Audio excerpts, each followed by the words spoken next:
আসসালামু আলাইকুম। মুমিনের জীবন, মানুষের জীবন কাবাঘরের চেয়ে উত্তম।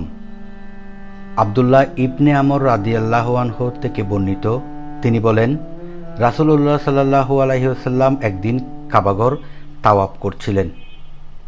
তিনি কাবাঘরকে উদ্দেশ্য করে বলছেন, হে আল্লাহর ঘর, তুমি কত পবিত্র, তুমি কতই না মর্যাদাবান, তোমার সুঘ্রাণ কতই না উন্নত, কতই না পবিত্র।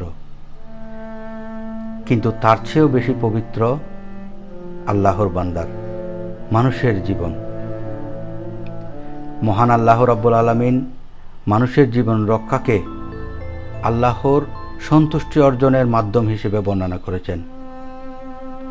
তিনি মানুষের জীবন রক্ষাকে গোটা মানবজাতি মানবতা রক্ষার সাথে আখ্যা দিয়েছেন। আপনারা জানেন, বাংলাদেশের অধিকাংশ অঞ্চল বন্যায় প্লাবিত।